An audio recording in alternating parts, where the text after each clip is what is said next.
24 America This Week starts right now. ആണവ പരീക്ഷണം ആരംഭിക്കുവാൻ ഉത്തരവിട്ട് Donald Trump. President, why did you change your nuclear plan? Why are you going to be doing more nuclear testing? Thank you very much, everybody. Thank you very much. വ്യാപാര ചർച്ചകളിൽ കൊടുത്തും വാങ്ങിയും അമേരിക്കയും ചൈനയും. Outstanding group of decisions I think that was made. A lot of decisions were made. There wasn't too much left out there. മലേഷ്യയിൽ നിന്ന് Trump മടങ്ങിയത് കൈ നിറയെ സമ്മാനങ്ങളുമായി, ഒപ്പം നിക്ഷേപ കരാറുകളും. Like to wear it right now.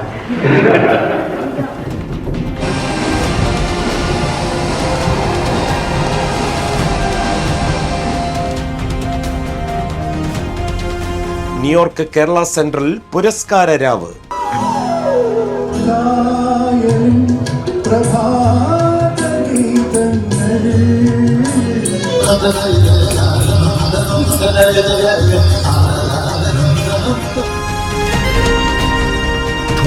America This Week, here now. ലോകം ഉറ്റുനോക്കിയിരുന്ന Trump Xi Jinping കൂടിക്കാഴ്ചയ്ക്ക് തൊട്ടു മുമ്പ് ട്രംപ് പറഞ്ഞു, ആണവ പരീക്ഷണം അമേരിക്ക പുനരാരംഭിക്കുവാൻ പോകുകയാണെന്ന്. അത്തരമൊരു പ്രഖ്യാപനത്തിന്റെ കാരണമെന്ത്? US സെനറ്റും ചോദിക്കുന്നു. ശരിക്കും ട്രംപിന്റെ ലക്ഷ്യം ആരാണ്? പരിശോധിക്കുന്നു Liz Paulose from New York. President, why did you change your nuclear plan? Why are you going to be doing more nuclear testing? Thank you very much, everybody. Thank you very much. If U.S. Navy Vice Admiral Richard Corral thought he was going to have an easy confirmation hearing on Thursday to become the commander of America's nuclear forces, those hopes surely vanished at 9:04 p.m., the night before he was to testify. On the nuclear strikes, the nuclear tests that you were talking about, tests. You'll find out very soon, but we're going to do some testing. Yeah, other countries do it. If they're going to do it, we're going to do it. That was when President Donald Trump shocked the world by announcing on social media that he had asked the U.S. military to start testing our nuclear weapons, saying the United States could not fall behind Russia and China. Are any other countries doing explosive testing of nuclear warheads? The last explosive nuclear testing was by North Korea or DPRK. During a roughly 90-minute hearing on Thursday morning at the Senate Armed Services Committee, Corral faced repeated questions about Trump's comments from puzzled U.S. Many analysts said that Trump, who often tries to project strength as a negotiation tactic, likely was seeking to send a message to Russia and China. But Russia and China have not done explosive that we know of, is that correct? No. For China, last publicly acknowledged test was in 1996. Looks like Vice Admiral Corral's confirmation hearing just got a nuclear kick. Trump's surprise announcement had everyone scrambling for answers. This is Liz Paulo signing off from New York. 24 USA. മലേഷ്യയിൽ നിന്ന് മടങ്ങുമ്പോൾ എന്തു കൊണ്ടുവന്നു Trump? കൈ നിറയെ സമ്മാനങ്ങളും നിക്ഷേപ കരാറുകളും. Report by Ammu from New Jersey. Like to wear it right now. President Donald Trump is back in the United States from the longest foreign trip of his 9 months in office. Asian abroad leaders lavished him with gifts and royal treatment during this whirlwind 3-country tour around Asia. Gifts and flattery flowed freely throughout Trump's 5-day Asia tour. Malaysia rolled out a red carpet and teed up a ceasefire deal that will form the basis of a Nobel Peace Prize nomination for Trump.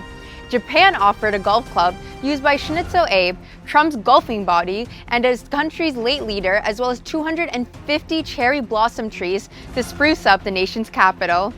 South Korea gave Trump a replica gold crown from an ancient dynasty, a gift they said befitting a man of commanding authority and peacemaking prowess.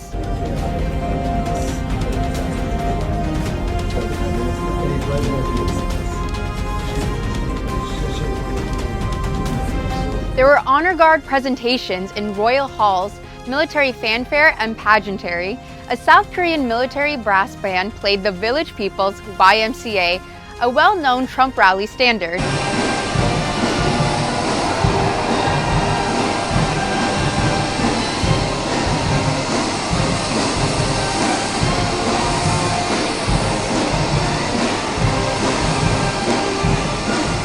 A banquet later featured beef patties with ketchup, one of the president's favorite meals, and a seafood salad that was a tribute to Trump's business success in New York.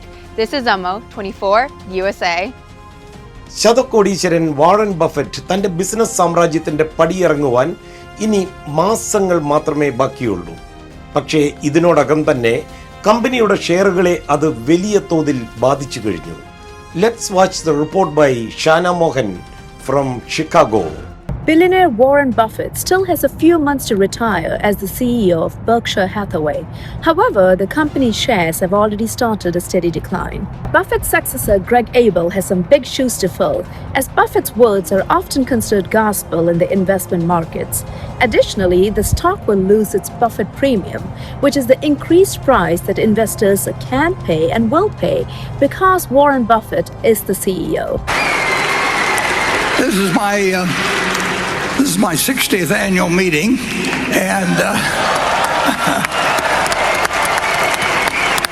the company's Class B shares have declined 12% since May due to the announcement of the upcoming retirement of Warren Buffett. In stark contrast, the S&P 500 rose by 21%. Overall, the company's stock has underperformed its benchmarking indexes the most since June 2020. The path ahead for Berkshire looks grim as analysts recently downgraded its stock to an underperform rating. Additionally, lower interest rates may eat into the cash that the company makes. the time has arrived where Greg should become the chief executive officer of the company. Berkshire has historically built such enormous trust among the investors that they could get away with oddities such as not holding quarterly calls or issuing financial guidance that most publicly traded companies would do. Analysts are now worried that investors are not going to be that forgiving since Buffett is stepping down. Chris Bloomstrom, president of Semper Augustus Investments Group, however, disagrees that Berkshire's stock is down due to Warren Buffett's upcoming retirement. He argues that Greg Abel, the successor, has a reputation that is indeed stellar. Only time will tell what lies ahead. This is Shana Mohan reporting from Chicago, 24 USA. US president Donald ട്രംപുമായി നടത്തിയ ചർച്ചയിൽ അപൂർവ ഭൗമധാതുക്കളുടെ കയറ്റുമതി നിരോധനം ഒരു വർഷത്തേക്ക് മരവിപ്പിക്കാമെന്ന് സമ്മതിച്ചിരിക്കുകയാണ് ചൈനീസ് പ്രസിഡന്റ് ഷി ജിൻപിങ്. തീരുവ സംബന്ധിച്ചുള്ള തർക്കങ്ങൾ നിലനിൽക്കുമ്പോഴും ചൈനയുടെ കയറ്റുമതി നിരോധനം പിൻവലിപ്പിക്കാനായത് ഡൊണാൾഡ് ട്രംപിനെ സംബന്ധിച്ച് വലിയ നേട്ടമാണ്. Report by Prajinsi Kannan from 24 central desk. The US and China have come to a trade deal that settles the dispute over rare earth minerals. China has agreed to lift its most recent export restrictions. This is important because earlier this month, China made the trade dispute worse by adding 5 more rare earth elements, holmium, erbium, thulium, europium, and ytterbium, to its list of controlled substances. Outstanding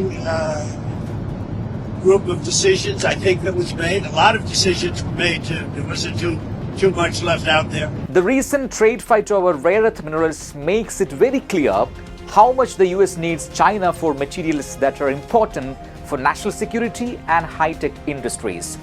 Between 2020 and 2023, 77% of rare earths that the US imported came from China. India has been keeping a close eye on the talks between the US and China. MEA spokesperson Ranthi Jaiswal said that some Indian companies have been given permission to bring rare earth magnets into the country from China. India also depends a lot on Chinese imports for rare earths. India purchased nearly 700 tons of rare earth metals from China in the 2023-24 fiscal year. Because of this dependence, industries such as electric vehicles have a greater chance to be impacted by supply-related issues. That there will be a suspension of the rare earth mineral exports measures that they were going to bring in, which would have effectively throttled the export of these very critical resources for modern manufacturing. For example, Bajaj Auto, a major manufacturer of scooters, had to cut its production of the Chetak electric scooter by half in July 2024 because there were not enough rare earths available because of the first Chinese export controls. Cell phones, TVs, electric cars, airplane engines, missiles, and radar systems all need rare earths to work. China's power has given it a lot of leverage, which it has used in the trade war as a bargaining chip. These rare earths are not just for a few things, they are needed for a lot of other products. The US military uses them to make F-35 fighter jets, Tomahawk missiles, submarines and satellites. Stay tuned to 24 for more updates on this topic. It's Prajan Sikaran from Central Desk 24, Kochi. New York mayor തെരഞ്ഞെടുപ്പിൽ സോളൻ മംദാനി ജയിക്കുമോ? ജയിച്ചാൽ ഇസ്രയേലിനെതിരെ കടുത്ത നടപടിയുണ്ടാകുമെന്നാണ് റിപ്പോർട്ടുകൾ. Israel പ്രധാനമന്ത്രി Benjamin Netanyahu ന്യൂയോർക്കിൽ കാലുകുത്തിയാൽ arrest ചെയ്യുവാനും മടിക്കില്ലെന്ന് മംദാനി വ്യക്തമാക്കി. Report by Christina Cherian from central desk. Good evening, this is Christina Cherian. New York City Mayor contest frontrunner Zohran Mamdani could use the city's powerful economic and political tools to pressure Israel over its treatment of Palestinians if elected. Mo has no regard for since he signed up to be Benjamin Netanyahu's legal defense team during the course of this genocide. And I find the comments that Hassan made on 9/11 to be objectionable and reprehensible. Mamdani has stated he would order the New York Police Department to arrest Israeli Prime Minister Benjamin Netanyahu if he visits, and would push for the city's nearly $300 billion pension fund to diverge from companies with interests in Israel. Mamdani, who has called Israel's actions in Gaza a genocide, says the city's funds should not be invested in violation of international law. We will make our city one where every person who calls it home can live a dignified life. As mayor, he could also influence the NYPD's handling of anti-Israel protests and appoint allies to key city boards. This potential policy shift follows his previous unsuccessful efforts in the state assembly to pass the Not on Our Dime Act, which aimed to remove the tax-exempt status of charities linked to Israeli settlements. The candidate's stance has drawn sharp criticism, with Governor Andrew Cuomo calling him a terrorist sympathizer. Directed against candidate for New York City Mayor, Mr. Zohran Mamdani, accusing him of anti-Semitism for his stance in opposition to the oppression of the Palestinian people. Mamdani has forcefully rejected accusations of anti-Semitism and has pledged to expand protections for Jewish New Yorkers if he becomes mayor. Thank you and have a nice day.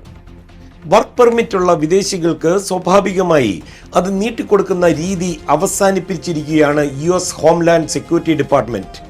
ഇത് ഏറ്റവും അധികം ബാധിക്കുന്നത് H-1B വിസയിലുള്ളവരുടെ പങ്കാളികൾ, university ബിരുദം നേടിയതിനു ശേഷം ജോലി ചെയ്തുകൊണ്ടിരിക്കുന്ന വിദ്യാർത്ഥികൾ എന്നിവരെയൊക്കെയാണ്. US-ന്റെ ഈ പുതിയ നീക്കത്തിന്റെ വിശദാംശങ്ങളുമായി 24 സെൻട്രൽ ഡെസ്കിൽ നിന്ന് ദേവിക പൊന്നപ്പൻ.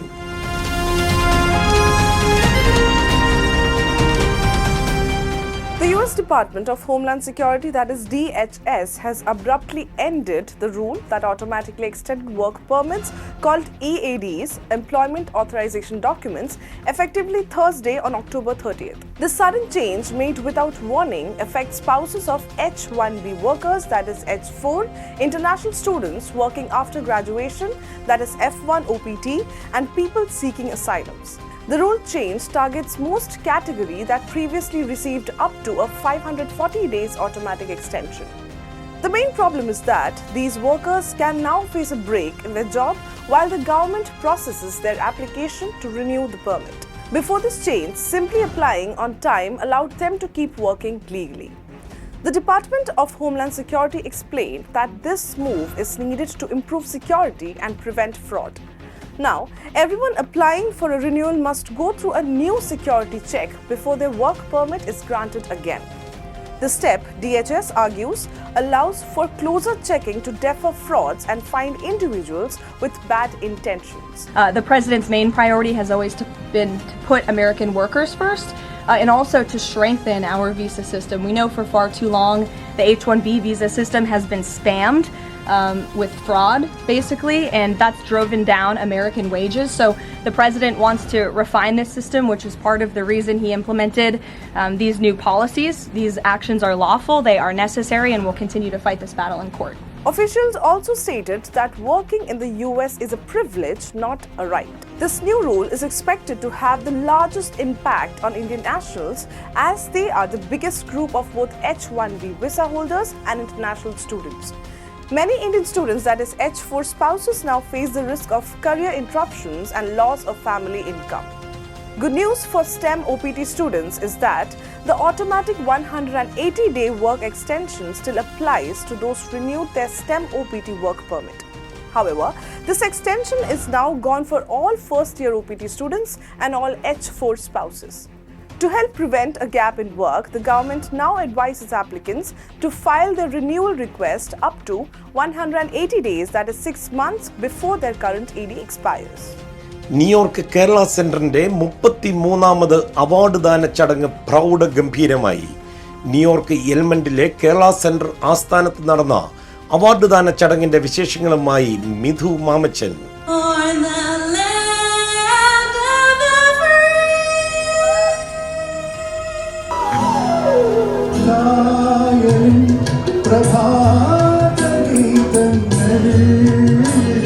വിവിധ മേഖലകളിൽ പ്രതിഭ തെളിയിച്ചവരും സമൂഹ നന്മയ്ക്ക് വേണ്ടി പ്രവർത്തിക്കുന്നവരുമായ 7 പേർക്ക് കേരള സെന്റർ അവാർഡ് നൽകി ആദരിച്ചു. For this 33rd annual awards banquet, coordinating the awards for the last 25 years.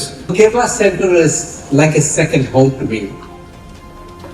It's Kerala Center where about 18 years ago they had recognized me for an award. Thank you all for coming to this magnificent event. I hope you had a good time so far and would enjoy the rest of the program. Announce that we, the Kerala Center, having our 33rd award dinner. Inspector Shibu Madhu, Diya Mathews, Priscilla Samuel, Jayan Varghese, Koshy O Thomas, Nandini Menon, ജോഹരത്ത് കുട്ടി എന്നിവരാണ് അവാർഡിന് അർഹരായവർ.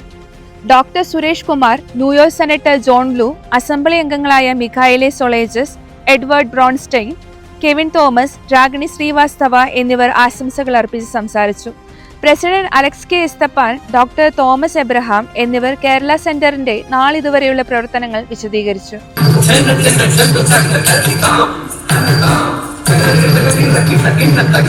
It's my honor to introduce Advocate Koshi Umen Thomas, a distinguished community leader. The Malayalam community is here.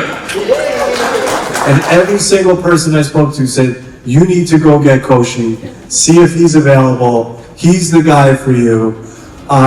And Koshi has really been phenomenal. It's my great privilege and honor to introduce Mr. Jane. Today I'm amongst people who have known me for a long time, people who have supported me. സുവനീറിന്റെ പ്രകാശനം ജോസ് ചെരിപ്പുറം സൂസമ്മ എബ്രഹാമിന് ഒരു copy നൽകിക്കൊണ്ട് പ്രകാശനം ചെയ്തു.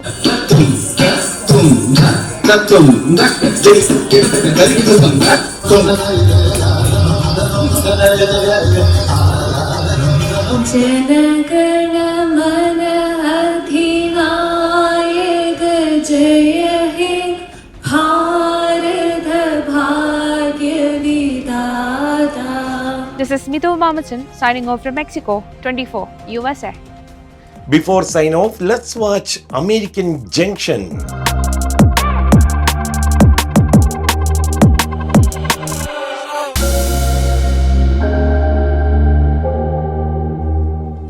The true love story from the Titanic. A beautiful wife refused to get on a lifeboat without her husband, famously stating, "My place is with you. I have lived with you, I love you, and if necessary, I shall die with you." കൂട്ടുകാരനു വേണ്ടി സ്വന്തം ജീവൻ കൊടുക്കാൻ തയ്യാറാകുന്നതിലും വലിയ സ്നേഹമില്ലെന്ന് Bible പറയുന്നുണ്ട്. അത് യഥാർത്ഥ ജീവിതത്തിൽ സംഭവിക്കുമോ? അങ്ങനെയൊരു കഥയുണ്ട്. കഥയല്ല, സംഭവം. അതിലേക്ക് ടൈറ്റാനിക് സിനിമയിലെ ജാക്കിന്റെയും റോസിന്റെയും പ്രണയകഥ പോലെ അനശ്വരമായ മറ്റൊരു പ്രണയകഥയിലെ യഥാർത്ഥ നായികാനായകന്മാരായ ഐഡ സ്ട്രോസിന്റെയും ഇസിഡോർ സ്ട്രോസിന്റെയും ജീവിതകഥയും കൂടി ചേർന്നതാണ് ടൈറ്റാനിക് ദുരന്തകഥ. എത്ര വിവരിച്ചാലും വാക്കുകൾ മതിയാകാത്ത അനശ്വര പ്രേമത്തിന്റെ പ്രതീകമാണ് ഐഡയും ഇസിഡോറും. ടൈറ്റാനിക് ദുരന്തത്തിൽ മറ്റുള്ളവരുടെ ജീവൻ രക്ഷിക്കാൻ സ്വന്തം ജീവിതം മാറ്റിവെച്ച ദമ്പതികൾ. 1912 ഏപ്രിൽ 15 ആ ദുരന്ത രാത്രി നോർത്ത് അറ്റ്ലാന്റിക് കടലിലൂടെ ടൈറ്റാനിക് നീങ്ങിക്കൊണ്ടേയിരുന്നു. അമേരിക്കൻ ഡിപ്പാർട്ട്മെന്റ് സ്റ്റോറുകളുടെ ശൃംഖലയായ മേസസിന്റെ ഉടമ ഇസിഡോർ സ്ട്രോസും ഭാര്യ ഐഡയും ഉറങ്ങാൻ കിടക്കുകയായിരുന്നു. 6 കുട്ടികളുടെ മാതാപിതാക്കളായ 67-കാരൻ ഇസിഡോറും 63-കാരി ഐഡയും ഫ്രാൻസിലെ ഏറെ സന്തോഷകരമായ അവധിക്കാലത്തിന് ശേഷം മനോഹരമായ ഓർമ്മകൾ നെഞ്ചോട് ചേർത്ത് പിടിച്ച് അമേരിക്കയിലേക്കുള്ള മടക്കയാത്രയിലാണ്. കപ്പൽ മഞ്ഞുമലയിൽ ഇടിച്ച് ഏതാനും മണിക്കൂറുകൾക്ക് ശേഷം മറ്റു യാത്രക്കാരെ പോലെ ഇരുവരും ലൈഫ് ബോട്ടിലേക്ക് കയറാനൊരുങ്ങി. വനിത എന്നതും ധനികയായ ഫസ്റ്റ് ക്ലാസ് യാത്രക്കാരി എന്നതും ലൈഫ് ബോട്ടിൽ ഐഡയുടെ ഇടമുറപ്പാക്കി. അതിസമ്പന്നനായ ഇസിഡോറിന് പ്രായം കണക്കിലെടുത്തും മുൻ കോൺഗ്രസ് അംഗമായതിനാലും ലൈഫ് ബോട്ടിൽ പ്രത്യേക സ്ഥാനവും കിട്ടി. എന്നാൽ ഇസിഡോർ അത് സ്വീകരിക്കാൻ വിസമ്മതിച്ചു. തനിക്ക് പകരം സ്ത്രീകളെയും കുട്ടികളെയും ആദ്യം രക്ഷിക്കണമെന്ന് അദ്ദേഹം ആവശ്യപ്പെട്ടു. ഐഡയാകട്ടെ ലൈഫ് ബോട്ടിൽ കയറി കഴിഞ്ഞിരുന്നു. പ്രിയപ്പെട്ടവൻ ലൈഫ് ബോട്ടിൽ കയറില്ല എന്ന ഉറച്ച നിമിഷം അവർ തിരിച്ചിറങ്ങി. ഒരു ജീവിതകാലം മുഴുവൻ ഒരുമിച്ച് നീങ്ങിയ പങ്കാളിയെ വിട്ടു പോകില്ലെന്ന് ഐഡ തറപ്പിച്ചു പറഞ്ഞു. സ്ട്രോസ് പലതവണ കെഞ്ചി നോക്കിയെങ്കിലും ഐഡ തന്റെ തീരുമാനത്തിൽ ഉറച്ചുനിന്നു. തന്റെ കാര്യങ്ങൾ നോക്കാൻ വേണ്ടി വീട്ടിൽ നിന്നെത്തിയ താൻ കൂടപ്പിറപ്പിനെ പോലെ കരുതുന്ന തന്റെ സഹായി എലൻ ബേർഡിന് ലൈഫ് ബോട്ടിൽ കയറാനുള്ള അവസരം നൽകി ഐഡ. ഒപ്പം തനിക്കിനി ആവശ്യമില്ലെന്ന് പറഞ്ഞ് ധരിച്ചിരുന്ന വിലകൂടിയ കമ്പിളിക്കോട്ട് അവരെ ധരിപ്പിച്ചു. അവർ തണുക്കില്ലെന്ന് ഉറപ്പുവരുത്തി. മരണത്തിന്റെ തണുപ്പിലേക്ക് പോകും മുൻപും ആ കരുണ കണ്ട് കണ്ണു നിറഞ്ഞു നിന്ന ഭർത്താവിനോട് അവർ പറഞ്ഞു, ഇസിഡോർ, എന്റെ ഇടം നിങ്ങൾക്കൊപ്പമാണ്. നിങ്ങളോടൊപ്പം ഞാൻ ജീവിച്ചു. ഞാൻ നിങ്ങളെ പ്രണയിക്കുന്നു. വേണ്ടിവന്നാൽ നിങ്ങൾക്കൊപ്പം മരിക്കുകയും ചെയ്യും. കപ്പലിന്റെ റെയിലിംഗിന്റെ വശത്ത് പരസ്പരം ചേർത്ത് പിടിച്ച് ആ ദമ്പതികൾ നിശബ്ദമായി നിന്നു. ആർത്തുവരുന്ന കടലിരമ്പത്തിനും തങ്ങളെ പിരിക്കാനാവില്ലെന്ന ദൃഢനിശ്ചയത്തോടെ കാലചക്രം വീണ്ടും ഉരുണ്ടു. ടൈറ്റാനിക് അഭ്രപാളികളിലായി. വൃദ്ധ ദമ്പതികൾ പരസ്പരം ആലിംഗനം ചെയ്യുന്നതുൾപ്പെടെ നിരവധി വൈകാരിക രംഗങ്ങൾ ടൈറ്റാനിക് സിനിമയിൽ ചേർത്തുവെച്ച് പ്രേക്ഷകരുടെ ചങ്കിടിപ്പേറ്റി ജെയിംസ് ക്യാമറൂൺ. ഒടുവിൽ പ്രേക്ഷകരുടെ ചങ്കിലെ ചോര കണ്ണുനീരായി പുറത്തേക്കൊഴുകി. ദുരന്താനന്തരം സമുദ്രത്തിൽ നിന്ന് കണ്ടെത്തിയ 306 മൃതദേഹങ്ങളിൽ ഒന്ന് ഐഡയുടേതായിരുന്നു. എന്നാൽ ഇസിഡോറിന്റെ മൃതദേഹം കണ്ടെത്താൻ കഴിഞ്ഞില്ല. വർഷങ്ങൾക്കിപ്പുറം മാൻഹട്ടൻ നഗരത്തിന്റെ അപ്പർ വെസ്റ്റ് സൈഡിലുള്ള സ്ട്രോസ് പാർക്കിൽ ഐഡയുടെ പ്രതിമ സ്ഥാപിച്ചു. അതുല്യ പ്രണയത്തിന്റെ മരിക്കാത്ത സ്മാരകമായി അതിന്നും നിലനിൽക്കുന്നു. ഐഡയ്ക്കൊപ്പം ഇടം പിടിക്കാനായില്ലെങ്കിലും സ്ട്രോസിന്റെ പേരിലുള്ള പാർക്കിൽ അവരുടെ പ്രതിമ ഇടം പിടിച്ചു. അങ്ങനെ കാലാതീതമായി ഐഡയുടെ വാക്കുകൾ. ആ വാക്കുകൾ കടലാഴങ്ങളിൽ എവിടെയോ ഉള്ള ഇസിഡോറിന്റെ കാതുകളിൽ മുഴങ്ങുന്നുണ്ടാവും. My place is with you. I have lived with you. I love you. And if necessary I shall die with you. 24 USA. It's time to sign off. See you next week. And this is Madhu Kotarikara, 24.